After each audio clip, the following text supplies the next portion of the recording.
Voilà, donc nous sommes à Yerushalayim et nous avons encore l'opportunité de donner un cours puisque d'ici quelques jours, nous allons bientôt, pour la plupart d'entre nous, partir pour notre camp d'été ailleurs qu'ici. Je ne cite jamais l'endroit parce que ça, on n'a pas les visiteurs intempestifs puisque c'est malheureusement une des stratégies de l'ennemi d'essayer d'amener toutes sortes de visiteurs intempestifs alors que nous savons très bien que nous devons être ensemble, c'est-à-dire les gens qui sont dans l'œuvre pour se connecter.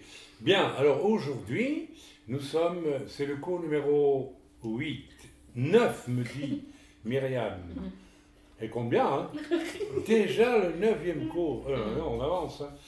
Et nous, en fait, nous entamons finalement véritablement le cours maintenant, puisque ce qui précédait, c'était l'introduction. Alors c'était pas mal, il y avait deux pages, en fait il y a eu 2 pages, 3 pages, et ce furent 8 cours. Alors, c'est bien, donc à ce rythme-là. Alors, le titre aujourd'hui, c'est les principes de fondation, on peut dire de la foi vivante. On mettra ça comme titre 1. Ok, les principes de la fondation, de la foi vivante. Alors, selon le cours, je dis toujours selon le cours parce que, bien entendu, ce cours est basique. Hein? C'est-à-dire qu'il va toucher les éléments dont personne ne peut se passer pour, disons, être vraiment sûr d'être né de nouveau et d'avancer. Donc ces 6 principes de fondement, eh bien, nous allons les lire en hébreu au chapitre 6, au verset 1 à 2, et je vais demander à Shoshana de nous les lire. Donc 6 principes de fondement, nous allons donc aller dans l'écriture et lire, nous allons énoncer en les lisant ces 6 principes, j'ai envie de dire élémentaires, mais ce n'est pas péjoratif comme élémentaire, hein, mais fondamentaux, n'est-ce pas, de fondation de notre foi. Voilà, alors j'attends Shoshana qui nous lit ça. C'est oui. Pourquoi, laissant les éléments de la parole de Christ, tendons à ce qui est parfait, sans poser de nouveau le fondement du renoncement aux œuvres mortes. Voilà, donc je vais même le relire une fois aussi. Donc, Matthieu, je dis Matthieu combien? Hébreu 6. Ah, pardon, c'est... Ah, c'est Hébreu, pardonnez-moi. Je ne sais pas pourquoi je vous ai dit Matthieu, j'étais distrait. Alors, on va dans Hébreu, et on va relire ça ensemble. Attendez, il faut que j'y arrive aussi. Et tu peux déjà, même encore le... Voilà, Hébreu. Ah zut, je l'ai perdu, pardonnez-moi. Voilà, Hébreu 13, il me suffit de remonter. Et j'arrive à Hébreu 6. C'est pourquoi, laissant les éléments de la parole de Christ, tendant à ce qui est parfait, sans poser de nouveau le fondement du renoncement aux œuvres mortes. Donc voilà, ici, d'une manière très claire, et nous allons les lire, ces 6 fondements, n'est-ce pas? Eh bien, Paul dit ici, d'une manière très claire, voilà, on ne va pas poser éternellement ces 6 fondements. Donc ce sont vraiment des fondements de départ, de base, ce sont des bases. Après, évidemment, il faut aller beaucoup plus loin. Et tout ce cours, qui va être agrémenté quand même de beaucoup d'ajouts, hein, de ce que j'appelle les perles, eh bien, n'est qu'un cours de fondement. Et je me réjouis parce que j'ai reçu quand même pas mal d'emails de gens qui me disent « Mais frère, c'est formidable, on n'a jamais eu un cours de fondement. » Donc beaucoup de chrétiens dans les églises vont au culte, etc., ou bien participent à l'évangélisation, que sais-je d'autre, mais il semblerait qu'il y ait très peu, en général, et qu'il n'y ait pas assez en tout cas, d'études bibliques, et aussi d'un cours fondamental, de départ, sur les fondements. Alors, bien écoutez, des gens sont contents parce qu'ils me disent que ça les nourrit beaucoup, bah, tant mieux, mais ça veut dire quand même qu'il y a un problème, il y a un besoin, apparemment dans beaucoup d'endroits, il n'y a pas, on ne pose pas les fondements essentiels. Alors on relit ce début de chapitre 6, et il dit donc, sans poser de nouveau le fondement, du renoncement aux œuvres mortes. Donc c'est très clair, c'est très net. Une fois que je viens à Christ, je suis né de nouveau, par la puissance n'est-ce pas, de Dieu qui, enregistrant ma confession d'être pécheur, et bien sûr de renoncer à mon péché, et en acceptant que quelqu'un est né pour moi, est mort pour moi sur la croix, et m'a permis de naître, va me permettre de naître de nouveau, c'est évident que là, je renonce, n'est-ce pas, aux œuvres mortes, aux œuvres du péché, aux œuvres du monde. Bien, je n'ai pas besoin d'expliquer plus ce que ça veut dire. Nous, sans poser de nouveau le fondement du renoncement aux œuvres mortes, hein, de la foi en Dieu, évident que si on n'a pas la foi en Dieu, on n'est pas des nouveaux, tout simplement, hein, et c'est pas possible. Attends, je parle de la foi, hein, je ne parle pas ici du fait de croire en Dieu. La foi en Dieu, c'est quelque chose qui naît dans mon cœur lorsque j'accepte Dieu et qu'il y a un contact avec le divin, et ce contact avec le divin engendre automatiquement la foi en Dieu. Ok ? Ce n'est pas le don de foi, dont on parlera peut-être un jour en parlant des 9 dons spirituels, mais la foi en Dieu. Donc on ne va pas... Voilà, c'est un fondement, hein, c'est élémentaire, on dirait, c'est le départ. Ensuite, la doctrine des baptêmes. Donc nous allons étudier la doctrine des baptêmes, nous allons parler du baptême d'eau et du baptême dans le Saint-Esprit. Ok ? Ce sont des bases, tout ça. De l'imposition des mains, voilà, ça aussi. L'imposition des mains, c'est pas n'importe quoi. Hein, on va l'étudier aussi, et c'est une base. Voilà, etc. Si quelqu'un est malade, qu'il appelle les anciens, dit l'Écriture, et il l'oindre en huile, et puis on lui impose les mains au malade, et si le malade a péché, il sera pardonné, il sera guéri. Il y a l'imposition des mains, n'est-ce pas, lorsque l'on prie pour quelqu'un, etc. On verra tout ça, mais c'est une base aussi. C'est une chose... De la résurrection des morts, nous allons étudier le principe de la résurrection des morts. C'est une base, c'est fondamental. En effet, alors je ne vais pas commencer à détailler ce que c'est que la résurrection des morts, et ensuite du jugement éternel. Notez que tout ça, ce sont des choses qui sont énoncées par l'apôtre Paul dans la lettre aux Hébreux. Donc on reprend la liste, le renoncement aux œuvres mortes, la foi en Dieu, la doctrine des baptêmes, l'imposition des mains, n'est-ce pas, la résurrection des morts et le jugement éternel. Voilà, puisqu'il y a un jugement éternel pour tout homme, tout individu sur la terre. Alors, nous étudierons tout ça dans le détail, parce que le jugement éternel est-il nécessairement le même pour, n'est-ce pas, un croyant, un païen, etc., etc. Alors, nous allons voir tout cela. Voilà, alors... ce sont des enseignements de base du christianisme, ou du judéo-christianisme, ou du judéo-messianisme, on dirait, hein, si vous êtes... Alors attention, ce sont des enseignements de base, je dirais presque basiques, fondamentaux, mais apparemment beaucoup ne les ont même pas entendus, et c'est dommage. Donc, ce n'est pas du tout, n'est-ce pas, ce ne sont pas des enseignements qui nous donne quelque chose d'assez complet au niveau de l'enseignement. Il y a à côté de cela, de ces bases, et au-delà de ces bases, il y a dans le Tanakh et dans la Brit Hadasha, n'est-ce pas, une foule de choses qui sont aussi enseignées. Ici, on donne des bases, mais il faut les connaître, il faut les assimiler. Par exemple, si je parle de Éphésiens 4, qui est le manifeste de l'Église, où il est énoncé, n'est-ce pas, que Dieu donne des apôtres, des prophètes, des évangélistes, des pasteurs et des docteurs, en vue de mener chacun à la mesure de la stature parfaite de Christ, et afin de vous, ça aussi c'est intéressant de le dire, de vous éviter d'être emportés par des fausses doctrines, par des gens rusés et autres. Hein. Donc, voilà, ça c'est un des domaines, n'est-ce pas, où il faut enseigner. Il y a aussi foultitude d'autres domaines, le statut de l'homme et de la femme dans la parole de Dieu. C'est un large étude à faire. C'est pas la question du ministère féminin, puisqu'on parle de l'homme et de la femme. Alors heureusement, de plus en plus, il y a un mouvement aujourd'hui que je trouve formidable de femmes qui réalisent que non, elles ne sont pas appelées au ministère et à être anciens non plus. D'ailleurs, la Bible est très claire à ce niveau-là. Hein, voilà, je ne vais pas détailler parce que voilà, on pourrait parler de la chute. Qu'est-ce que c'est la chute? Enseigner. La chute, c'est quelque chose d'important. Qui sont les anges? Qui est Satan? Il y a une foule de choses enseignées. Israël, l'élection d'Israël, la destinée d'Israël, n'est-ce pas? Et je n'ai pas fait la liste de tout parce que je crois que j'aurai une liste longue comme tout le cours pour dire tout ce qu'on peut enseigner d'autre. Donc ici, nous allons travailler sur 6 choses de base, fondamentales, mais il vaut mieux commencer par des choses de base pour ensuite se diriger vers des choses plus, on va dire, sophistiquées, bien qu'il n'y ait pas de sophistication avec la parole de Dieu. Tout est essentiel. Voilà. Il dit ici dans le cours, un chrétien ou un juif messianique ne peut pas continuer jusqu'à la maturité, à moins que ses principes de base ne soient convenablement établis dans sa vie. Et ça, c'est vrai. Alors, quels sont ces 6 principes de fondation? Je vais les lire devant vous, et puis nous allons aller dans l'écriture.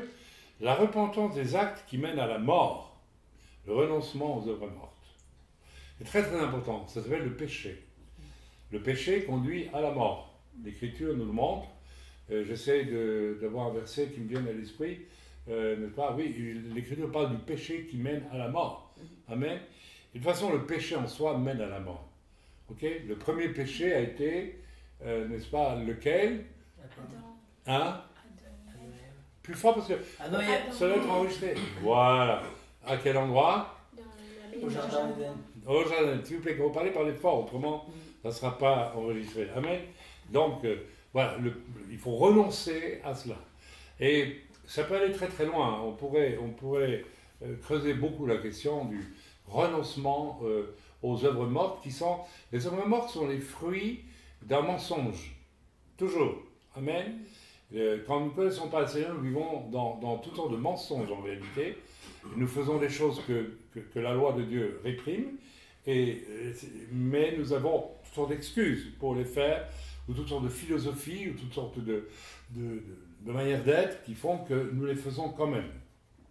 Mais tout ça mène à la mort. Amen. Donc la repentance des actes qui mènent à la mort. La foi en Dieu. Alors ensuite, les baptêmes, le baptême d'eau et le baptême du Saint-Esprit, l'imposition des mains, la résurrection des morts et le jugement éternel, nous l'avons déjà dit. Qui Dieu? Alors commençons maintenant par creuser un peu la question, et je vais demander donc à Shoshana, ou plutôt peut-être à Elisheva, qui est dans sa Bible, oui, donc de chercher Matthieu 11, 25.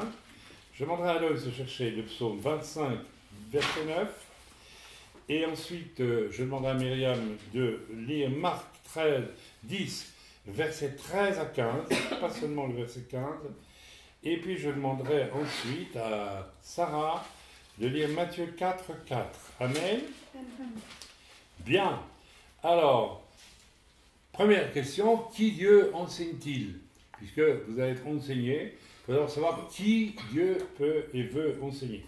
Je vais demander donc à Elisheva de lire Matthieu 11, verset 25. En ce temps-là, Jésus prit la parole et dit « Je te loue, Père, Seigneur du ciel et de la terre, de ce que tu as caché ces choses aux sages et aux intelligents, et de ce que tu les as révélées aux enfants. » Alors, c'est quand même, au premier abord, intellectuellement parlant, quand on lit ça, on est un peu troublé, un peu choqué. « Je te loue, Père ». Donc ici, Jésus, il loue le Père. Il dit, il est content de quelque chose. Je te loue, Père, que tu as caché ces choses du royaume de Dieu, finalement, aux sages, aux intelligents. Alors, mais que tu as révélé ces choses aux enfants. Attendez, c'est quand même, c'est curieux. En plus, Jésus dit, vous savez, tous les mots sont importants dans la Bible, je te loue, Père. Ça veut dire que il a dû constater à quel point c'était pénible de discuter des choses du royaume de Dieu avec des sages et des intelligents. Et il dit, ouf, je te loue, Père, que tu aies caché les pères parce qu'ils n'y comprennent rien du tout. Alors c'est quelque chose de très important. Et je dirais que c'est plus qu'important, c'est capital. C'est pas une petite chose. Ce verset-là n'est pas une petite chose. Vous savez, une des choses que je vois le plus parmi les croyants, parfois d'une manière, certains croyants, beaucoup de croyants, parce que c'est quelque chose que nous avons tous au fond du cœur. Vous savez, l'arbre de la connaissance du bien et du mal auquel il ne fallait pas toucher dans le jardin d'Éden, c'était aussi l'arbre de l'orgueil de la connaissance. le désir de savoir, de pouvoir dire « moi je sais ». Vous savez, on doit être très honnête avec ça. Là, pendant que je vous parle, je suis obligé de sonder mon cœur pour savoir dans quel état il se trouve. Est-ce que je vous regarde en disant « moi je sais, vous ne savez pas », eh bien je peux vous dire que non. Je vous dis que non parce que il y a longtemps que j'ai compris dans quel état d'esprit il faut vivre son rapport avec Dieu et avec ce que Dieu nous révèle. Mais j'ai vu tant et tant, et je vois tant et tant de personnes qui sont habitées de ce poison terrible, de l'orgueil de la connaissance. Et n'allez pas trop vite pour dire que vous n'êtes pas concerné. C'est quelque chose de fort. Il y a une racine en nous qui nous vient de la chute. J'en suis convaincu. Et c'est relié, à mon avis, à l'arbre de la connaissance du bien et du mal. Amen. C'est-à-dire, la connaissance du bien et du mal, c'est aussi, il y a deux choses dont on peut parler. Et ça, c'est vous savez, la vérité de Dieu, elle est unique. Elle n'est pas équivoque. Mais quand on parle de l'arbre de la connaissance du bien et du mal, ça veut dire qu'on peut discuter. On peut faire un ping-pong intellectuel sur les choses. On peut créer des idées. Vous voyez ce que je veux dire? Je ne sais pas si vous me suivez. Alors qu'en réalité, la révélation du royaume de Dieu n'est possible que pour ceux qui ne discutent pas. Ça peut pas être bizarre, mais c'est comme ça. C'est-à-dire qu'il y a, j'espère que je me fais comprendre, il y a une espèce d'innocence fondamentale que nous recevons normalement aussi quand nous venons à Christ, que nous sommes nés de nouveau, qui fait que nous n'allons pas nous emballer pour commencer à essayer de comprendre par nous-mêmes les choses, mais laisser Dieu nous amener à comprendre ce qu'il veut nous faire comprendre. Je répète, c'est très important. Nous venons à Christ et que Dieu commence à nous révéler la beauté, la richesse, la grandeur, l'intelligence, la force, tout ce que vous voulez du royaume de Dieu, à condition que ce soit lui qui vienne vers nous pour nous la révéler. Mais si moi je veux par orgueil commencer à piocher pour comprendre, vous voyez, comprendre l'arbre de la connaissance du bien et du mal, pour faire valoir finalement mon intelligence, et vous savez, ça va plus vite que vous ne l'imaginez. Il suffit de vous écouter, par exemple lorsque vous échangez avec quelqu'un, ou bien moi j'échange avec des gens, et les gens ne peuvent pas s'empêcher de faire « oui, je pense que ceci, je pense... » et c'est complètement idiot. La machine est tellement forte en nous, cette machine de l'orgueil est tellement forte en nous, et elle assombrit en réalité notre personnalité spirituelle, et elle nous coupe finalement de Dieu. Et c'est terriblement fort chez beaucoup de gens. En réalité, on devrait être une... Quand Yeshua dit, tu as révélé ces choses aux enfants, quelle est la qualité d'un enfant? Il écoute. Non, ce n'est pas l'innocence. C'est l'écoute. Il écoute tout le temps. Aujourd'hui, on est dans une culture effroyable, et j'en ai parlé avec mes fils il n'y a pas longtemps, et spécialement en Israël et partout dans le monde, l'enfant est roi. C'est lui qui est au centre, c'est lui qui doit être au centre. Alors que quand j'étais gosse, moi, quand j'étais petit, quand on allait en visite chez des grandes personnes de la famille, eh bien, nous étions priés de nous taire, nous les enfants. On se taisait. Vous savez, ce n'est pas des détails tout ça. C'est significatif des temps dans lesquels nous vivons. Et qu'est-ce qu'on faisait alors? Bien, on nous disait, ben, si vous voulez, vous pouvez aller jouer, les grands restent ensemble pour discuter. Et moi, je demandais, est-ce que je peux rester pour écouter? J'écoutais, je ne disais pas un mot, parce que je savais que j'étais un enfant, mais j'écoutais, je voulais apprendre, je voulais...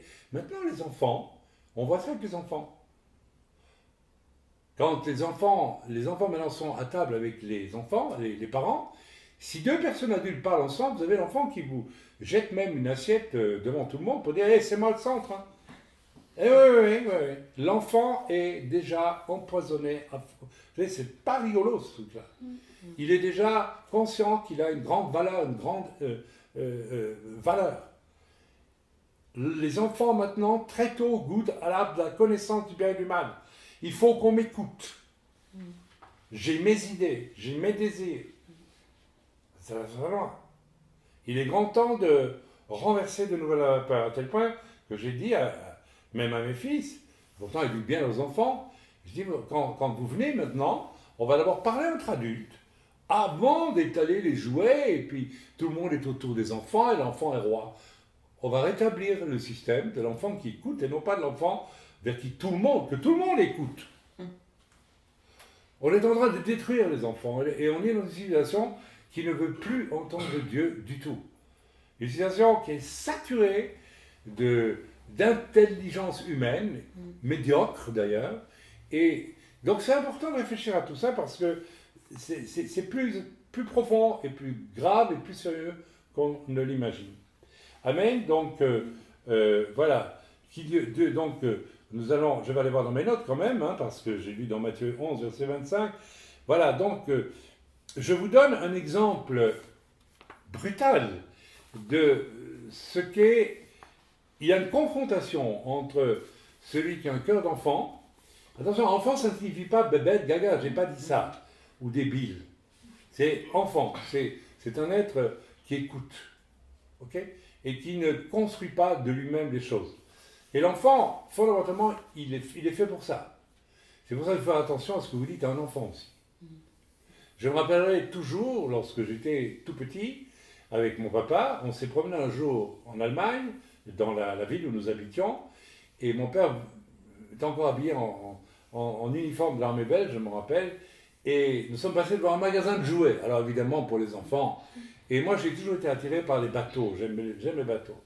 Et dans la devanture, il y avait, si je me souviens bien, un beau bateau, c'était les premiers bateaux en plastique qu'on vendait comme ça, et j'ai vu ce bateau, et j'ai dit, papa, j'aimerais tellement avoir ce bateau, et mon père m'a dit, je te l'achèterai.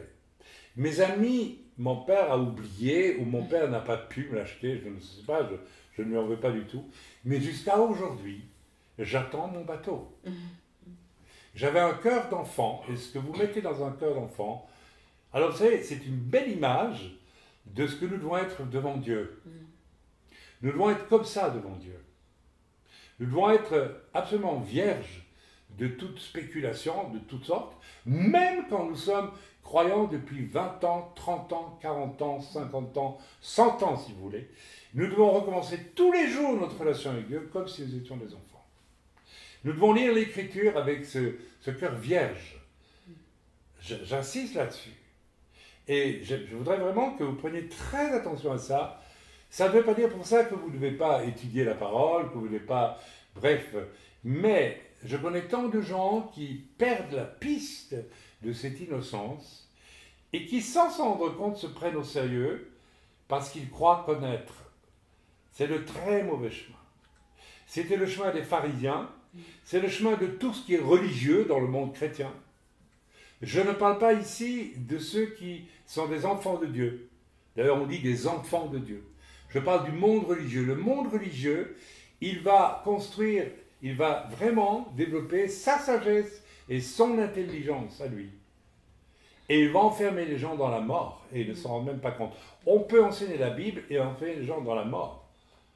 Il faut que vous battiez toute votre vie, et vous devez faire attention parce que, je peux vous dire, moi, je peux vous témoigner que lorsque j'ai rencontré le Seigneur, j'avais cette virginité au moment de ma conversion, cette soif, cette écoute incroyable, et Dieu m'a saturé. Mais le diable viendra insensiblement pour essayer de vous détourner de ça, parce qu'il sait que tant que vous êtes dans cet état-là,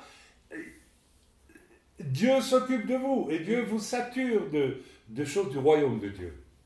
Ok, donc il y a une grande différence entre une connaissance intellectuelle de la parole et être saturé du royaume de Dieu. Ceci dit, si vous êtes saturé du royaume de Dieu, vous serez aussi saturé de la connaissance de la parole.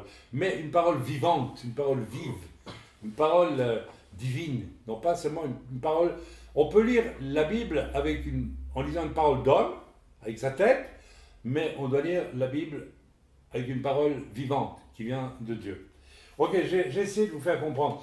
Je vous donne un autre exemple de la confrontation terrible qu'il y a entre les sages et les intelligents de ce monde et ceux, n'est-ce pas, qui ont reçu un cœur d'enfant. Or, normalement, quand vous êtes venu à Yeshua, si vous êtes vraiment venu à Yeshua, vous avez un cœur d'enfant. Attention, parce que je vois autour de moi, j'ai encore vu récemment des personnes qui sont absolument à l'opposé de ça. Des personnes qui veulent absolument fabriquer leur propre Alors on en arrive à fabriquer sa propre religion, hein. Ses propres convictions, il faut faire ça, il faut étudier ceci, il faut là, il faut être... Alors c'est tout le problème de certains judaïsants, n'est-ce pas, qui s'imaginent que parce qu'ils vont, n'est-ce pas, judaïser, ils ont une connaissance. Et aujourd'hui, le monde chrétien, et nous avons des milliers de personnes qui sont sur ce chemin extrêmement dangereux, ridicule, stupide, où on croit acquérir une connaissance. Alors je sais bien, moi aussi, de temps à autre, mais de moins en moins, je vous l'avoue, j'écoute des rabbins. Alors ils vous ont des raisonnements extrêmement sophistiqués. Mais au bout du compte, si on est honnête, on se dit toujours, oui, mais et après? Ben après, rien du tout. Vous l'avez jamais constaté, ça? Si, si. Alors, vous savez, il y a vraiment aujourd'hui une séduction avec ces choses. N'est-ce pas? Le diable entraîne des milliers et des centaines de milliers de chrétiens vers un chemin de destruction, et je dirais même de perdition, n'est-ce pas? Parce qu'ils croient, ils se gonflent le cerveau, et souvent ce sont des gens pas vraiment intelligents d'ailleurs. Je vais oser le dire. Celui qui est intelligent, il reste innocent, et il laisse Dieu le nourrir. Celui qui est peu intelligent, il veut remplir sa caboche de tas de trucs. Évidemment, au bout du compte, c'est un fatras de choses qu'il ne contrôle pas et qu'il ne comprend même pas vraiment. Alors attention à ça aujourd'hui. Vous savez, il y a les théologiens luthériens, j'imagine, il y a les théologiens de toutes sortes. Vous savez, même le frère qui a écrit la Bible que nous utilisons parce qu'elle a de bonnes références à certains moments, John MacArthur, eh bien, c'est un érudit. Eh bien, je me permets de le dire, comme on dit couramment, un peu vulgairement, il se plante, mais totalement, dans le domaine des ministères et des dons de l'esprit.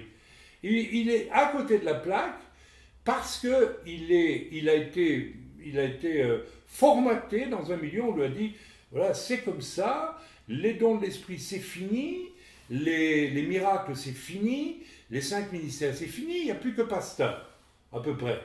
Une espèce de titre comme ça qui veut tout dire et rien dire pour eux. Alors, tellement formaté par toutes sortes de raisonnements intellectuels sur la chose qu'on a fini par l'accepter, alors que toute l'Écriture nous démontre le contraire. Si un nouveau-né en Christ lit la parole de Dieu, il va se rendre compte qu'il y a bien qu'il y a nécessité de 5 ministères et que ce n'est pas quelque chose juste pour les débuts de l'Église. Pourquoi c'était juste pour les débuts de l'Église? Ça n'a pas de sens. Pourquoi? C'est vraiment un concept d'homme, complètement. On voit, il est entré dans la théologie, dans les théologies de l'Église, toutes sortes de concepts absolument faux. Je n'ai pas besoin de vous renvoyer vers les catholiques pour vous rendre compte à quel point ils ont construit des trucs faux, absolument faux. Je vous mets en garde parce que on peut voir tout ce qui est faux chez les catholiques, chez les protestants et même chez certains évangéliques et dans les doctrines, mais aussi dans la façon d'aborder les choses, non pas dans l'innocence, mais dans l'orgueil de la connaissance. Mais vous savez, aujourd'hui, il y a aussi des pistes subtiles pour vous emmener, et il suffit d'aller sur YouTube, on en trouve.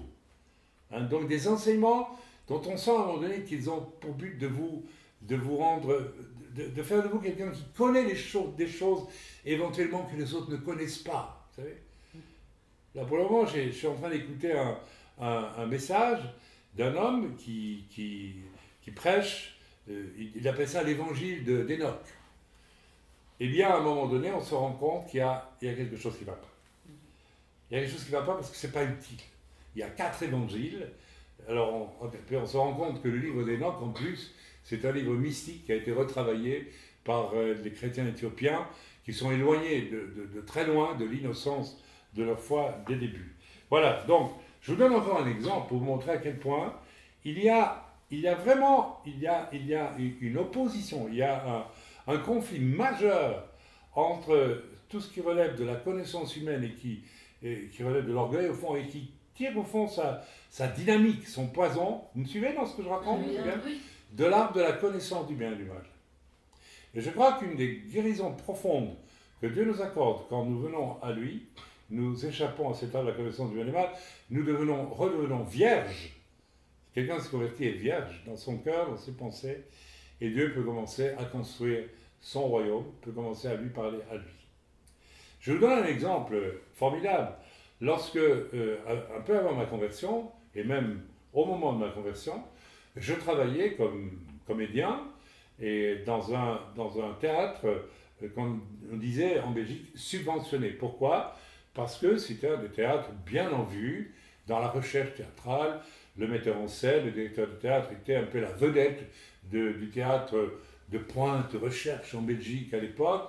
Et donc, on faisait un travail très sophistiqué, très recherché. On employait les techniques, n'est-ce pas? En tout cas, le metteur en scène nous parlait de la formation qu'il avait suivie chez Barba, un grand spécialiste des techniques théâtrales contemporaines en Suède, etc. Alors, voilà. Et puis, on travaillait sur des choses, sur des textes très littéraires, par exemple, Madame Bovary de Flaubert, on devait travailler sur improvisation, sur des passages de Madame Bovary de Flaubert, pour essayer de sortir des choses, n'est-ce pas, théâtralement valables, et puis le metteur en scène rassemblait tout ça, et on faisait un spectacle qui était assez sophistiqué, je pense que tu l'avais vu, hein. Donc vraiment, quelque chose de, waouh, vous savez, quelque chose qui satisfait. Alors on avait reçu le prix Europalia du meilleur spectacle de l'année. Mais Raïm, tu as travaillé dans un spectacle, tu as eu le premier prix. Ben, vous savez, tout ça pour moi, c'est du, j'allais dire un mot grossier, mais je ne vais pas le dire. Je vais dire, c'est de la poussière, c'est de la déjection, c'est rien aujourd'hui. Mais rien de rien de rien. Alors voilà que j'accepte Jésus. C'est moi qui viens de claquer des mains, n'ayez pas peur. J'ai pas tué un moustique, mais d'ailleurs je ne l'aurais pas fait. Mais enfin, bon, je crois pas. On fait taper ta mouche pour ça. Et j'accepte le Seigneur parce que, indépendamment du fait que je travaillais dans ce spectacle depuis des mois et des mois, j'avais ma recherche de Dieu et voilà, elle aboutit. J'accepte Jésus. Je suis nettoyé par le sang précieux de l'agneau. Je suis redevenu absolument vierge. J'échappe à l'arbre de la connaissance du bien et du mal qui était cultivé, mais alors avec beaucoup de luxe dans le théâtre où j'allais. C'était rigolo, vous savez. C'était pas grossier, mais quand même, c'était toujours à celui qui aurait la parole la plus intelligente. Vous voyez ce que je veux dire, le truc le plus... Alors, il y avait, n'est-ce pas, il y avait des gens qui naturellement étaient beaucoup plus forts que d'autres dans le spectacle. Alors, tout le monde les regardait, l'air de dire, est-ce que j'arriverais quand même à monter un petit peu à côté?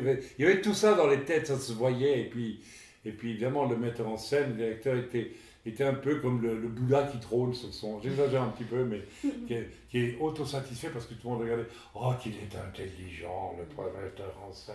Oh là là, que c'est formidable. Oui, tout ça, c'est l'univers. C'est un univers affreux, mes amis, vous n'imaginez pas. Et voilà que j'accepte le Seigneur et j'arrive le lendemain au théâtre.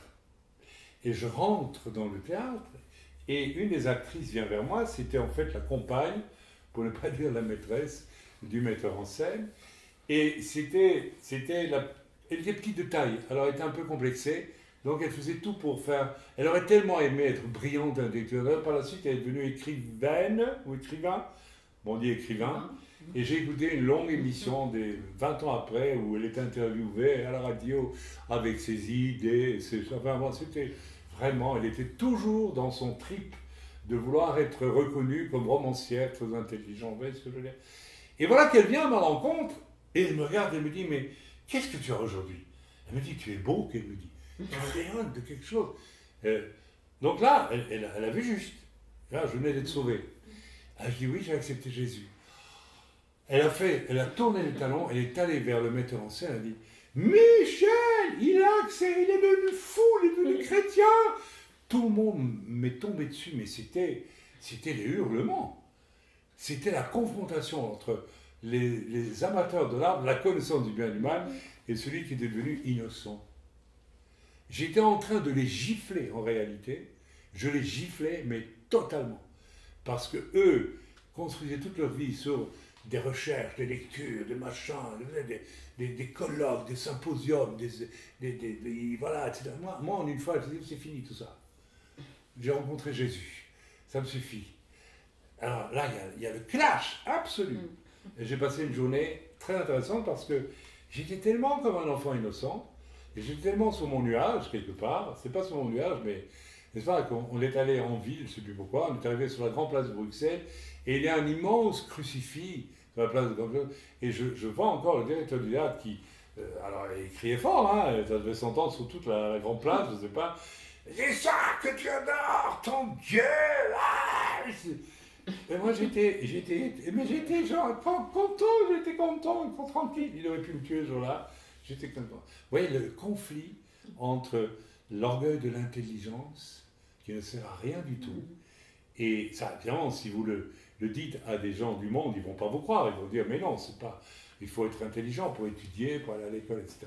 Mais le royaume de Dieu n'a rien à voir avec ces choses. Amen. Amen. Confrontation entre innocence et sagesse orgueilleuse selon le monde.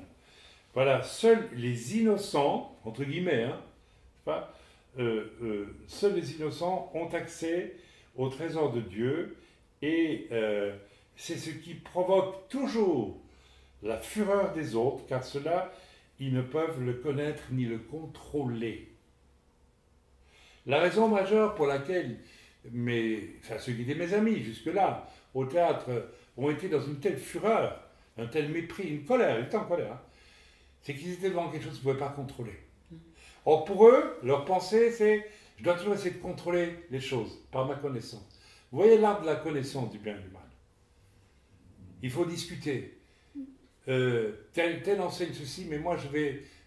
C'est exactement le principe, n'est-ce pas, du débat inauguré par le siècle des Lumières. Hein. Quand vous avez des débats à la télévision française, vous n'avez pas des gens qui s'écoutent et qui essaient de comprendre ce que l'autre veut dire.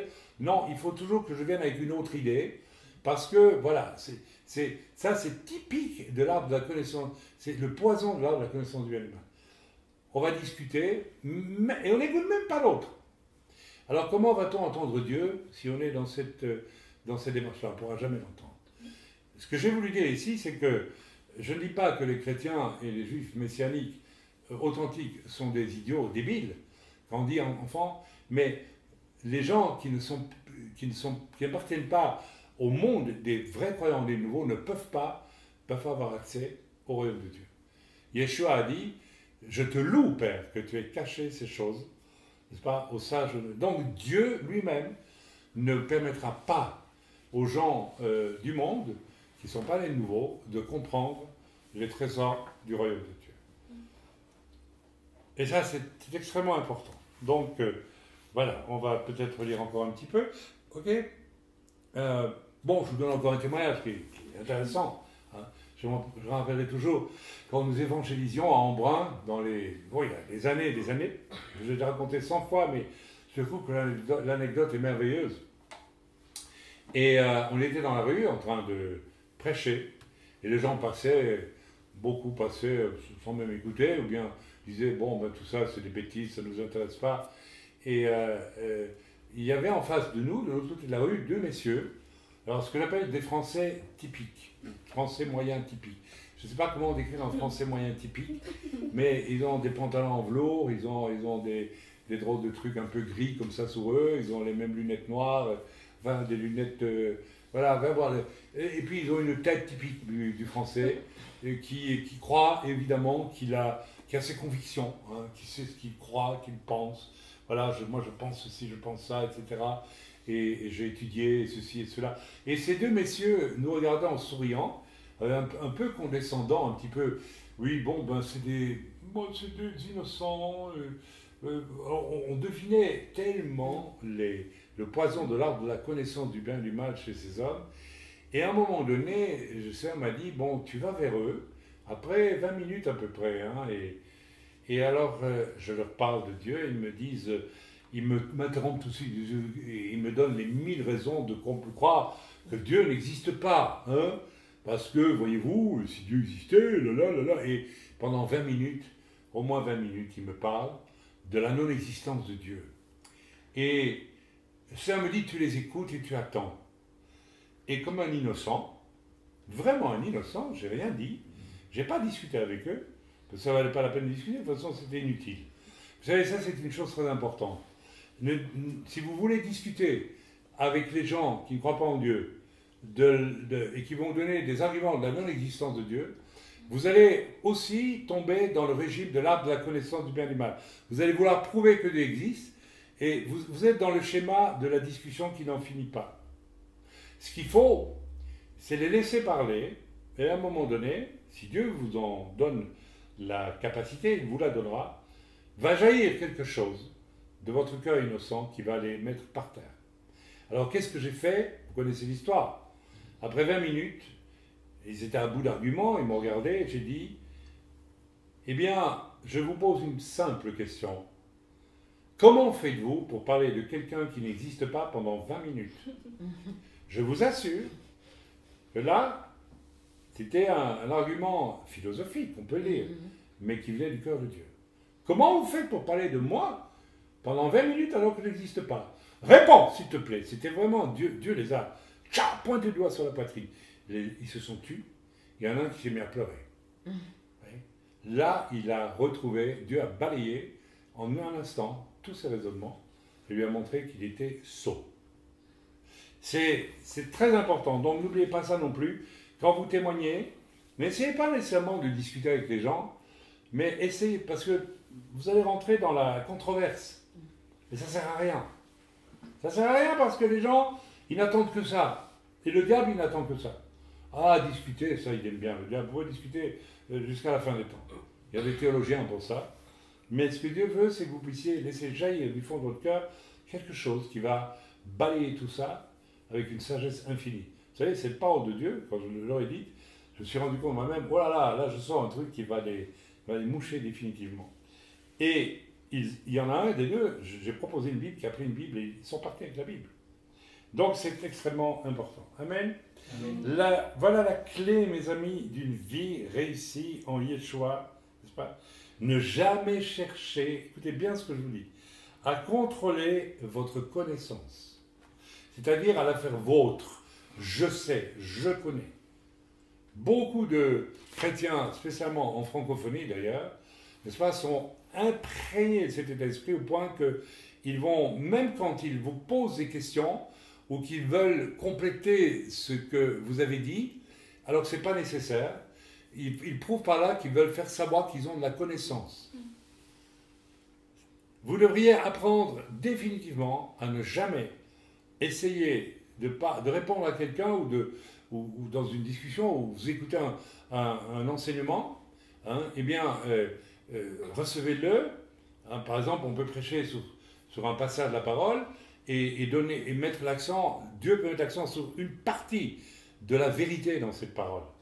Alors évidemment, il y aura toujours un petit malin, surtout en France, hein, c'est typique. Ah mais là, il n'a pas dit ça. Moi, je vais lui écrire pour lui dire qu'il n'a pas dit ça. Okay. Déjà là, vous avez l'orgueil de la connaissance. Vous voyez? Alors si c'est innocent, pas de problème. Ça peut être le cas aussi. On m'écrit parfois aussi pour dire, mes frères, vous ne croyez pas, et il y a des gens qui le font avec innocence, qu'on peut quand même dire aussi ceci et cela. Et on sent tout de suite quand c'est innocent ou quand c'est pas innocent. Ok? Donc attention à cette innocence, surtout si vous êtes d'origine francophone, et plus spécialement française, il faut le dire, eh bien vous devez veiller à ça. Amen. Ok, en réalité, l'attitude à avoir est d'être comme un enfant devant la vitrine du magasin où il y avait les bateaux avec mon papa. Je me suis laissé surprendre. Ce bateau, il était... Et j'ai demandé à mon père, et mon père m'a dit, je te l'offre. Je l'attends encore aujourd'hui. Je n'en veux pas à mon père, hein.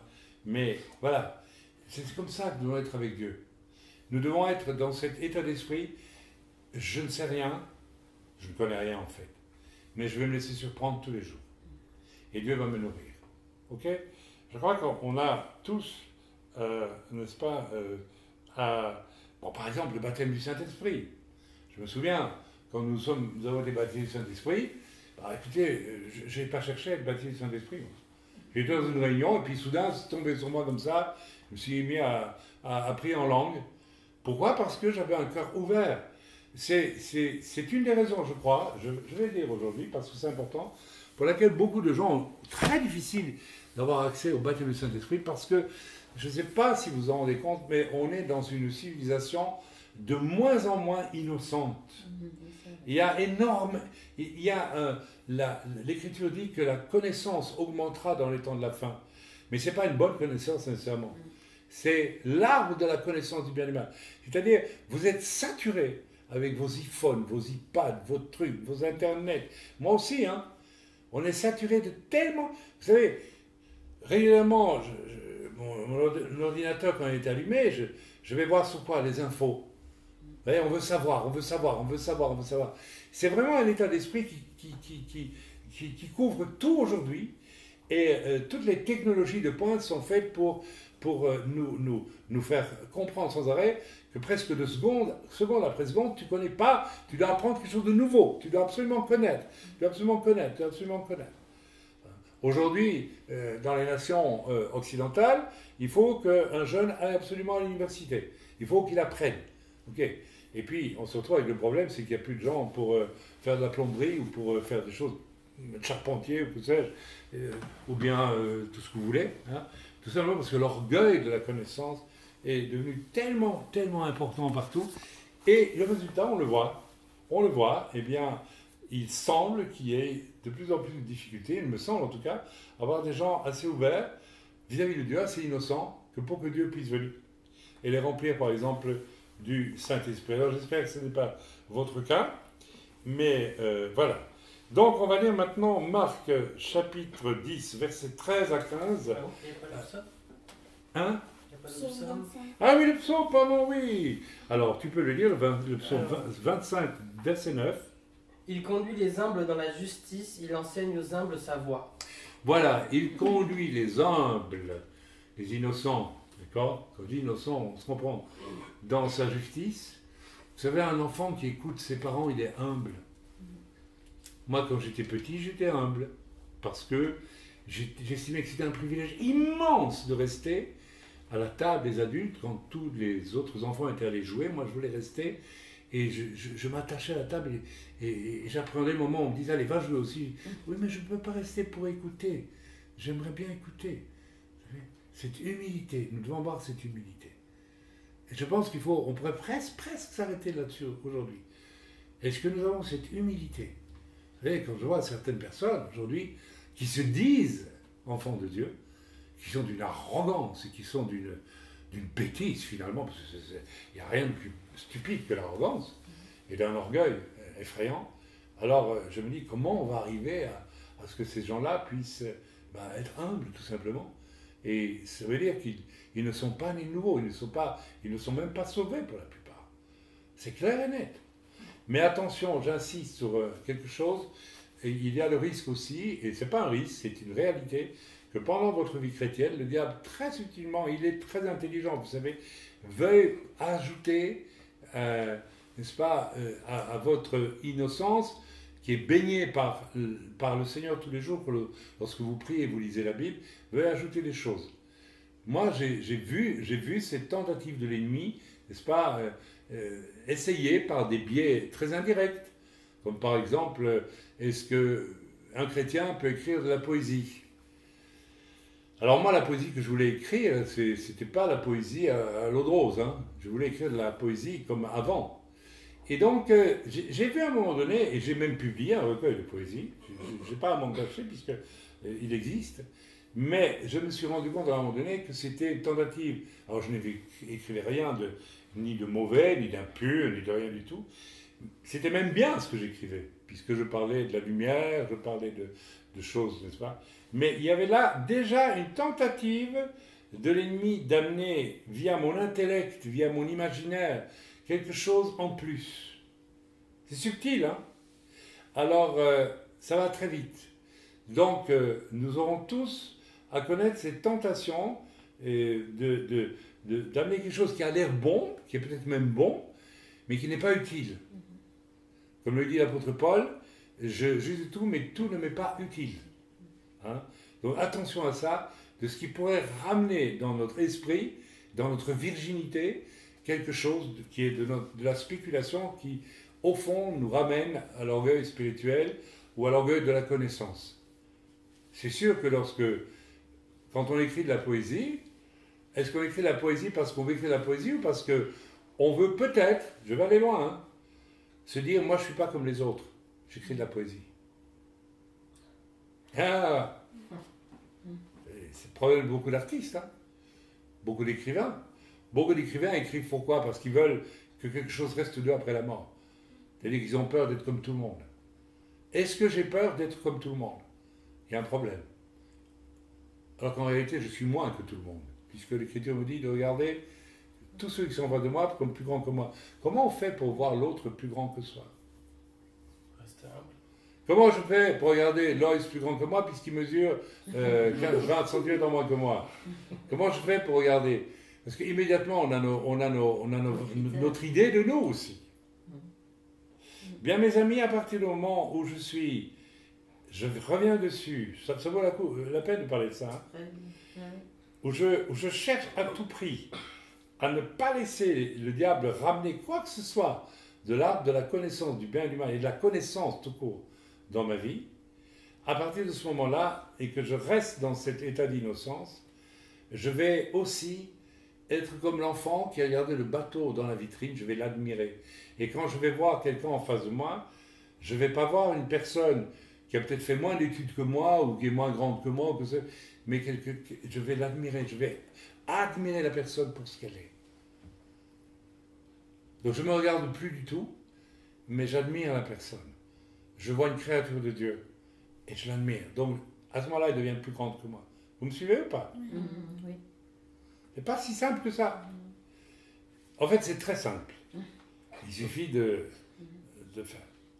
Alors, à partir de là, observez aussi, certains, il faut le dire, à quel point vous avez toujours besoin de montrer que vous savez quelque chose. Hein? Vous ne savez pas écouter, mais vous parlez tout le temps. Voilà. Vous embrayez, quelqu'un parle. Ah oui, mais moi aussi, je sais, c'est l'orgueil de la connaissance, c'est tellement fort. Alors on doit avoir le courage de s'examiner. C'est très important. Donc les humbles, n'est-ce pas? Voilà. Alors on y va maintenant pour Marc chapitre 10, verset 13. Je vous demande vraiment de beaucoup méditer là-dessus et de garder ça très clair dans votre esprit. Amen. Très clair dans votre esprit. Ça peut s'appliquer à toutes sortes de domaines. Vous savez pourquoi c'est embêtant pour une jeune femme d'être très belle? Parce que pour elle, ça va être très compliqué de devenir innocente. Elle va rencontrer une autre femme très belle, elle va se comparer, vous voyez ce que je veux dire? Ah mais moi je mets la crème bidule et toi tu mets la crème bibile, c'est la bidule, c'est mieux que la bibile. C'est déjà ça, c'est déjà ça. Et c'est tant d'autres choses, tant d'autres choses. L'autre jour j'écoutais ce cours, je vais le mettre sur le site. J'écoutais ce cours, enfin c'est pas un cours, cet échange entre femmes africaines, chrétiennes, et le thème c'était, est-ce que la femme peut exercer le ministère?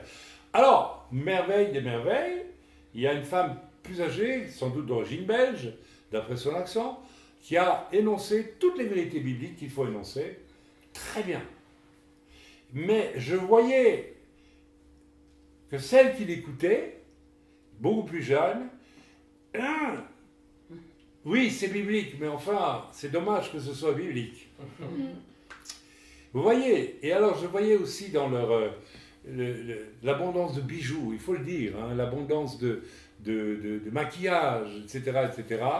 Je voyais quoi, à votre avis? Ben, je ne voyais pas un cœur d'enfant innocent, je voyais le cœur de femme qui voulait se mettre en avant. La raison pour laquelle l'apôtre Paul dit ne vous couvrez pas de tonnes de bijoux et l'apôtre Paul ne dit pas, mais déjà à l'époque les femmes se maquillaient d'une manière outrageuse. Dans quel but? Est-ce que c'est ça?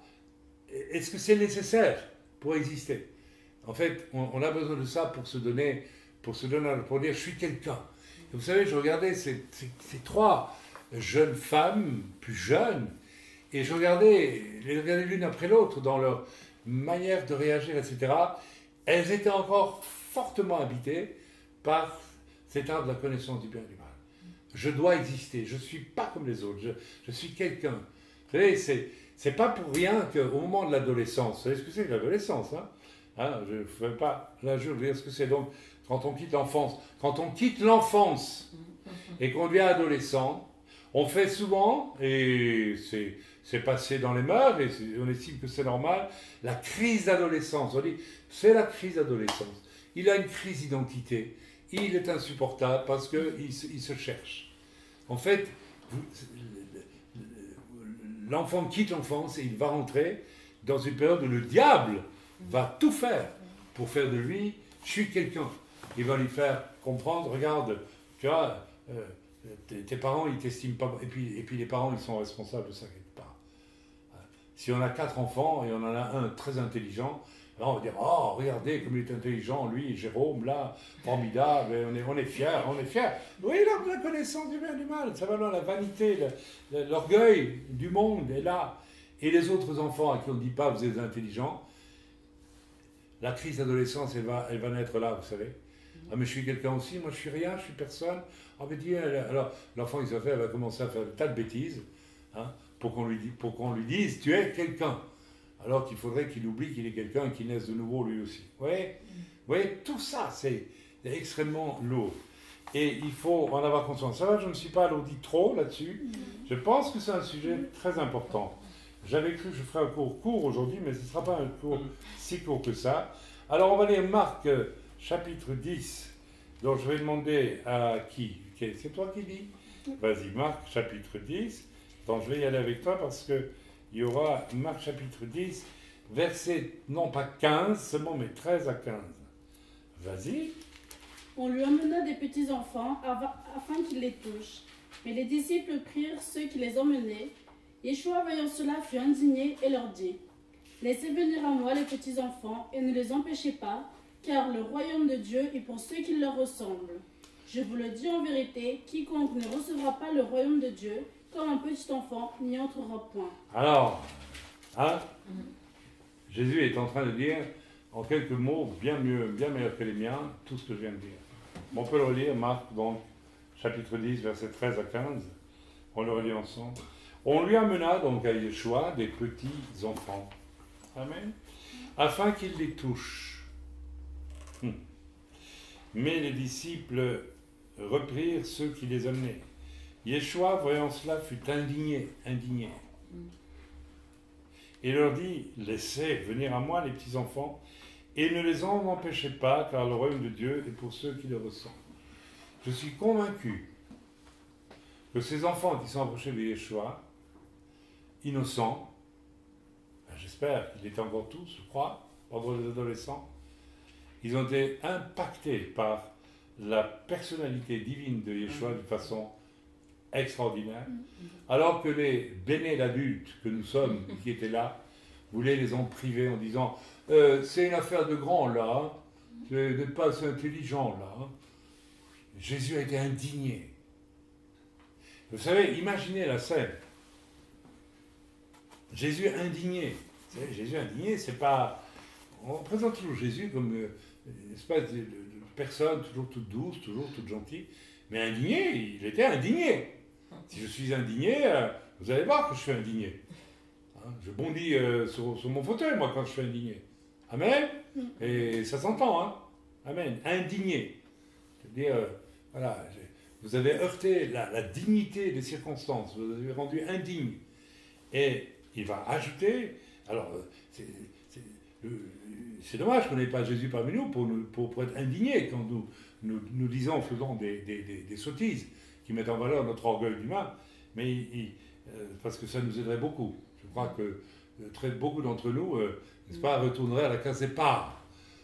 Il y en a qui sont même pas les nouveaux et qui sont déjà là, au jeu de la marelle à la case finale. Hein. Et puis là, non, moi je suis déjà le champion, je vais connaître tout et vous allez voir. Amen. Et Yeshua dit, laissez venir à moi les petits-enfants et ne les en empêchez pas, car le royaume de Dieu